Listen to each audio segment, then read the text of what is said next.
इसीलिए मैं आपसे पुनः अनुरोध करता हूं, भेड़ मत अपनी जाति पहचान लीजिए, जादूगर का सम्मोहन तोड़ दीजिए और ये भारतीय जनता पार्टी को बोर्ड लगा देना गांव के बाहर। हिंदू राष्ट्र की जो मांग है, पहले तो हम कहना चाहते हैं कि सनातनियों पर लगे कलंक को बाबा बागेश्वर इसको इतना प्रचारित कर रहे हैं जैसे ये हमारा कोई पौराणिक नाम हो हिंदू। हम लोग सनातनी हैं। हिंदू शब्द फारसी है, फारसी आक्रांताओं द्वारा दिया गया और उनका जो प्रचार खुलेआम तौर पर हिंदू राष्ट्र की मांग करने का जो उनका जिस तरीके से वो कार्यक्रम कर रहे हैं कि यहाँ वोट मांगने आने की आवश्यकता नहीं है, अब यहाँ आपके समर्थन में वोट नहीं मिलेगा। यह राष्ट्रवादी नवनिर्माण दल का गांव है, हम उसके ही अपने, वो हमारी पार्टी है और हम सब उसके संरक्षक हैं और उनको पूरी सुरक्षा व्यवस्था में इस कार्यक्रम को कराया जा रहा है। ये सवाल है अपने आप में देश की विभाजन करने का एक योजना है। आज अगर हिंदू राष्ट्र की मांग होगी तो कल खालिस्तान की मांग होगी, फिर दलिस्तान की मांग होगी और फिर एक और पाकिस्तान की मांग होगी। तो आप पहले ही देश को अंग्रेज बांट गए और अंग्रेजों की ही विचारधारा पर बीजेपी के पोषित और बीजेपी द्वारा पल्लवित स्वघोषित संत हिंदू राष्ट्र की मांग कर रहे हैं। और हमारा वोट अपनी पार्टी, अपने झंडे को मिलेगा और जिस भी व्यक्ति को पार्टी चुनाव दे, चिन्ह दे दे, झंडा लगा दे, उसे अपना भाई मान के वोट दे देना। आपका जीवन भर गणी रहेगा, आपके काम को प्राथमिकता देगा, आपके हक अधिकार लड़ाई लड़ेगा और अगर नहीं लड़ेगा तो आपकी पार्टी में बनेगा ना, उसे निकाल के बाहर हम फेंक देंगे तुरंत। तो हम ये कहते हैं अगर वो हिंदू राष्ट्र की मांग कर रहे हैं तो सबसे बड़ा सवाल ये है कि क्या वो खुद हिंदू होने का प्रमाण देंगे। अगर वो हिंदू होने का प्रमाण देंगे जो कि वो कहते हैं हिंदू राष्ट्र, तो उनका हिंदू की परिभाषा उनकी ये है कि जाति समाप्त करो और एक हो जाइए, जातियों में ना बंटकर। वो कहते हैं कंधों से ऊंची छाती नहीं होती और धर्म से बड़ी जाति नहीं होती, उनका ये बयान है। तो हमारा तो बयान ये है कि चलिए अगर उनकी बात हम मान लें तो वो प्रमाणित करें कि धर्म से जाति से बड़ा धर्म वो मान के चल रहे हैं और वो एक दलित समाज की बेटी गरीब परिवार से ले और शादी करें उनसे। आप देख रहे हैं निष्पक्ष खबर में हूं प्रशांत त्यागी। रामपुर मनिहारा नक्षत्र के अलगोया गांव में हम मौजूद हैं और राष्ट्रवादी नवनिर्माण दल के राष्ट्रीय अध्यक्ष श्रीकांत त्यागी बीते 2 दिन से सहारनपुर के दौरे पर हैं और ये दौरा एक महत्वपूर्ण माना जा रहा है पंचायत चुनाव और 2027 में होने वाले विधानसभा चुनाव को लेकर। प्रदेश की राजनीति में जहां एक और एसआईआर का मुद्दा खुद मुख्यमंत्री उठाकर ये कह रहे हैं कि 4 करोड़ लोगों की वोट कटी है, सब ये बीजेपी के लोग हैं, तो कहीं ना कहीं ये जो राजनीति गरमाई है इस मुद्दे पर हम बात करेंगे श्रीकांत त्यागी और आप पहले सहारनपुर में, आपका बहुत बहुत स्वागत। जी धन्यवाद आपको भी। इस प्रकार मुख्यमंत्री विधानसभा में कहते हैं कि 4 करोड़ वोट कट गई है, ये सब बीजेपी की वोट है, तो उनको कैसे पता लगा कि बीजेपी की वोट है और किस तरीके से ये पूरा मामला है? क्योंकि किसी साहिबाबाद विधानसभा के आप ले लीजिए 35% वोट वहां पर कटेगा, तो क्या पूरा मामला है? कौन है ये? बीजेपी की कहीं अंदरूनी लड़ाई तो नहीं है? देखिए ऐसा है, तो खिसियानी बिल्ली खंबा नोचे एक कहावत है। जब असफलता दिखाई पड़ती है अपने गलत कृत्यों के कारण, तो कहीं ना कहीं अपने ही घर में लोगों को दोषी बना दिया जाता है। मतलब आचरण हमारा गलत है और गलत परिवार के लोग हो जाए, ऐसा संभव नहीं है। प्रदेश के मुख्यमंत्री योगी आदित्यनाथ जी द्वारा पिछले 7 वर्षों में जिस तरह का समाज प्रदेश की जनता के लिए आचरण रखा गया है, एक जाति विशेष के लोगों को छोड़कर अन्य सभी समाज के लोगों पर जो एक जोर जुर्म अत्याचार उत्तर प्रदेश में देखने को मिल रहा है, चाहे मथुरा में हमारी दलित बेटी का प्रकरण हो कि रातों रात उसकी शरीर को जला दिया जाता है पुलिस द्वारा, चाहे त्यागी ब्राह्मण भूमिहार समाज के लोगों पर जोर जुर्म अत्याचार, उनके लोगों की अधिक संख्या में एनकाउंटर, चाहे प्रदेश भर में पिछड़ों पर मुकदमे लगाकर जेल भेज देना। परंतु जब बात मुख्यमंत्री के स्वजातीय लोगों की आती है तो मुख्यमंत्री जी को उसमें कोई गुण दोष दिखाई नहीं पड़ता है। इसी क्रम में एसआईआर को दोषी बता रहे हैं। हाँ, ये उनका बयान जरूर है कि 4 करोड़ वोट कट गया है। 4 करोड़ वोट अगर कट गया है तो क्या लोकसभा चुनाव में जो इनकी जीत हुई है ये उसको भी हार में बदलने का काम करेंगे? क्या वो घुसपैठियों ने जिताया इनको? और अगर वो भाजपा का वोट कटा है तो क्या एसआईआर हो चुका है पहले से? एसआईआर अभी चालू है और माननीय मुख्यमंत्री जी एक संवैधानिक पद पर बैठकर कहते हैं कि 4 करोड़ वोट कट चुका है, वो भाजपा का है। तो ये मुख्यमंत्री जी को कैसे पता? तो कहीं ना कहीं एसआईआर हो गया पहले ही। तो ये इनको पता है कि अब इनकी विदाई तय है उत्तर प्रदेश से। दिल्ली भाजपा के लोग इनके कार्यशैली से नाखुश हैं। भारतीय जनता पार्टी जो सत्ता में आई थी तो सबके साथ और सबके विकास के नारे के साथ आई थी, सबके हक अधिकारों की बात करके आई थी, पिछड़ों के चेहरे पर और ब्राह्मण समाज के लोगों की संघर्ष के दम पर आई थी। लेकिन इन दोनों का ही आज उत्तर प्रदेश में पतन हो रहा है और मुख्यमंत्री जी खुद अपने समाज के बारे में सोचकर बाकी अन्य समाज को अनदेखा कर रहे हैं, उनके हक अधिकारों को अनदेखा कर रहे हैं। तो हमें लगता है कहीं ना कहीं ये डर है, ये भय है और ये भय कहीं ना कहीं सत्य भी साबित हो सकता है, ऐसा भी लोगों का मानना है। राजनीतिक लोगों की ऐसी चर्चा भी है और हम भी उनसे सहमत है। मेरा आपसे जो इस हवाले से जोड़ता मिलूंगा, क्योंकि लोकसभा चुनाव में जिस तरीके से बीजेपी 65 से 33 पे आई, कहा जाता है कि दिल्ली की और लखनऊ की लड़ाई थी और कहीं ना कहीं वो जानबूझ के सीट हराए गए, जैसे कि आरोप लगते हैं।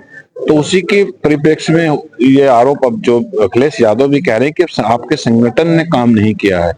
तो क्या ये लड़ाई है, इनकी अंदरूनी लड़ाई है, जिसका परिणाम भाजपा की जो कहीं ना कहीं अंदरूनी लड़ाई का लाभ अखिलेश को मिल गया? देखिए, भाजपा की अंदरूनी लड़ाई वोट पर परिवर्तन नहीं लग सकती।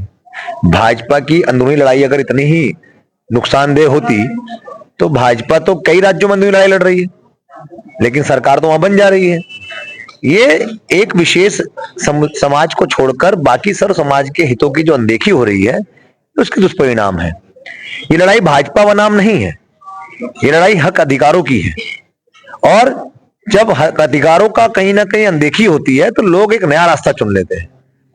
आपने देखा होगा 2017 से पहले 2019 तक त्यागी भूमिहार ब्राह्मण समाज, खासतौर से जो राष्ट्रवादी नवनिर्माण दल का कैडर वोट रहा है आज के समय में, इस समाज ने बड़े पैमाने पर बीजेपी को समर्थन देकर 2017 की सरकार बनवाई, 19 में लोकसभा चुनाव जितवाने का काम किया और वही 2022 में जब इन्होंने हमारे ऊपर, स्वयं के ऊपर जोर जोर अत्याचार किया, हमारी राजनीतिक हत्या करने का प्रयास किया, तो कहीं ना कहीं त्यागी भूमिहार ब्राह्मण समाज के आंदोलन के कारण उनके एक निर्णय, जो भविष्य में भाजपा का बहिष्कार कर अपने लोगों की राजनीतिक भागीदारी तय कराने की जो बात हम लोगों ने कही थी, उसके कारण खतौली उपचुनाव सबसे पहला उदाहरण बनने का काम हुआ। उसमें तो भाजपा एक साथ काम कर रही थी, उसमें तो बीजेपी के 40 विधायक, 20 मंत्री, 2 उप मुख्यमंत्री, प्रदेश के माननीय मुख्यमंत्री जी विक्रम सैनी की पत्नी चुनाव लड़ाने का काम कर रहे थे।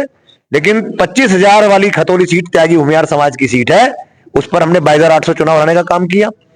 2024 के लोकसभा चुनाव में जहां जहां त्यागी ब्राह्मण बाहुल्य सीटें हैं, वहां पर हमने भाजपा का बहिष्कार करते हुए, चाहे सहारनपुर सीट क्यों ना हो, मीरापुर सीट हो, मुजफ्फरनगर सीट हो, हमने मेरठ में भी बीजेपी को हराने का काम किया। लेकिन वहां प्रत्याशी इतने कमजोर थे कि वो अंतिम गणना को छोड़कर भाग गए। अन्यथा वहां भी स्वघोषित राम अरुण गोविल चुनाव हारते और वहां भी हम लोग कम से कम 20 से 25,000 वोटों से चुनाव जीतने का काम करते। कैराना हम लोगों ने हराने का काम किया, वहां त्यागी समाज का 70,000 वोट है लोकसभा पर। और तो और अगर बीजेपी के नेताओं में इतना दम था तो 2022 के चुनाव में जब बीजेपी का चुनाव चल रहा था, बीजेपी सत्ता में अच्छा काम कर रही थी, तो पश्चिमी उत्तर प्रदेश में हिंदूवादी नेताओं की सीट क्यों हार गई बीजेपी? ये बीजेपी की आंतरिक झगड़े का असर नहीं है। बीजेपी के आंतरिक झगड़े का असर इतना तो हो सकता है कि योगी जी मुख्यमंत्री ना रहे उत्तर प्रदेश के, ये तो हो सकता है। लेकिन बीजेपी के आंतरिक झगड़े का असर ऐसा नहीं हो सकता कि वो योगी जी को चुनाव में हरवा दें। जनता चुनाव तय करती है, भाजपा चुनाव तय नहीं करती है। और हाँ, एसआईआर का जो उनका बयान है, हम उनसे सहमत हैं। ये बात हम भी कहते आए हैं कि एसआईआर के जो फॉर्म बीएलओ द्वारा दिए जा रहे हैं, उन फॉर्म में पहले से ही नाम लोगों के कटे हुए हैं और नए फॉर्म भरकर नाम बनवाने की सूची वो जारी कर रहे हैं।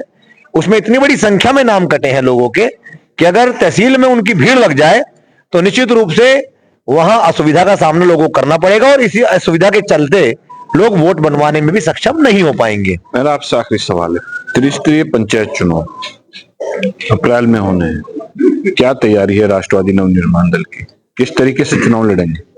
देखिए, हमारा जो 2027 का विधानसभा चुनाव और निकाय चुनाव, नगरीय चुनाव, जिला पंचायत चुनाव, इन चुनावों में पूरा ध्यान हमने उत्तर प्रदेश पे लगाया हुआ है। अन्य राज्यों के संगठन जो हमारे निर्मित है, वहां से भी हमने लोगों की जिम्मेदारी यहाँ लगाई हुई है। जिले जिले पर प्रभारी घोषित किए हुए हैं, जिलाध्यक्षों के साथ मिलकर वो हमारे काम कर रहे हैं। हमारी पार्टी के सामान्य जिलाध्यक्ष और कार्यकर्ता बहुत मेहनती हैं, और हमारा कैडर वोट जो त्यागी भूमिया ब्राह्मण समाज का वोट है, जो पार्टी के साथ जुड़कर काम कर रहा है, और हमारे साथ चलकर पार्टी, हमारे साथ हमारी सहयोगी संस्थाएं, सब लोग अपने अपने वार्ड पर अपनी जनगणना के अपनी वोट के माध्यम से ये सूची तैयार करने में लगे हैं कि किस वोट पर हम लोग चुनाव जिताने की स्थिति में है, किस सीट पर, और किस सीट पर हम लोग चुनाव जीतने की स्थिति में है। इसका मंथन चल रहा है। निकाय चुनाव में राष्ट्रवादी नवनिर्माण दल पूरे प्रदेश में चुनाव लड़ेगा, और जहां हम लोग चुनाव जीतने की स्थिति में होंगे वहां हम लोगों को चुनाव अपने लोगों को लड़ाएंगे, और जहां चुनाव जिताने की स्थिति में होंगे वहां अन्य समाज को प्राथमिकता देते हुए उनको वोट देकर चुनाव जिताने का। आपने कल एक सवाल कहा था कि बाबा बागेश्वर धाम को लेकर के, आपने कहा था कि जो बाबा बागेश्वर धाम है और हिंदू राष्ट्र की जो बात कर रहे हैं बनाने की, उसको लेकर आपने जो कहा था कि भाई वो दलित की बेटी से संबंधित है, तो हिंदू राष्ट्र और दलित का मतलब क्या? देखिए, आपने एक सवाल हमसे किया था कि बांग्लादेश में जो हिंदुओं पर अत्याचार हो रहा है उसको लेकर आपने सवाल किया था। हम उस परिप्रेक्ष्य में सबसे पहले तो आपको बता दें, हमने कहा कि जब हम अपने घर में, जब हम कोई ये आग हमारे घर से लगी हुई है, जब आप भारत में रहकर हिंदू राष्ट्र की मांग करेंगे और आप कल्पना करेंगे कि अन्य देशों में आपके सनातनी लोग सुरक्षित रह जाएंगे, जब आप अपने यहां एक नया नैरेटिव सेट कर देंगे कि जो भारत में रहना होगा तो हिंदू हिंदू कहना होगा, भारत में झटका का मीट का प्रचार एम्बेसडर बनाएंगे आप अपने बीजेपी के नेताओं को, ब्रांड एम्बेसडर झटका मीट, तो आप एक किस तरह की राजनीति को जन्म दे रहे हैं? क्या शेख हसीना हिंदू थी, क्या सनातनी या हिंदू थी? उसको भी बांग्लादेश से भागना पड़ा। जो गलत नीतियां, गलत योजनाओं के तहत राजनीति में आएगा, उसका समाज, उसका आम जनमानस बहिष्कार करेगा। और बाबा बागेश्वर धाम बीजेपी के पोषित, पल्लवित, स्वघोषित संत है। एक वीडियो हमने उनका वो भी देखा है कि एक तंबू टेंट माइक में लगाकर वहां कुंडली बता रहे हैं। अरे भाई, अगर आप हिंदू राष्ट्र की घोषणा कराना चाहते हैं तो पहले स्वतः आपको हिंदू राष्ट्र की एक प्रमाण देना पड़ेगा, और वो प्रमाण ये है कि आप जाति से दूर हैं। और अगर आप कहते हैं कि कंधों से ऊंची जाति नहीं होती, छाती नहीं होती, और हिंदू से बड़ी जाति नहीं होती, तो हम कहना चाहते हैं कंधों पे टिकी छाती होती है, कंधों पे टिकी छाती होती है, और धर्म से बड़ी जाति होती है। अगर धर्म से बड़ी जाति नहीं होती तो बाबा बागेश्वर धाम को मेरा चैलेंज है कि दलित समाज के बीच में जाएं और गरीब की दलित बेटी से शादी करें और प्रमाण दें कि वो सच्चे हिंदू हैं। तो ये थे श्रीकांत त्यागी, जो सीधी सीधी बात एक बयान यहाँ से दे रहे हैं बाबा बागेश्वर धाम को लेकर और हिंदू राष्ट्र को लेकर। कहीं ना कहीं जिस तरीके से आरोप और प्रत्यारोप अब चले हैं, ये आने वाले समय में राजनीतिक सरगर्मियां जरूर बढ़ाएंगे। निष्पक्ष खबर के लिए सहारनपुर से त्यागी की रिपोर्ट।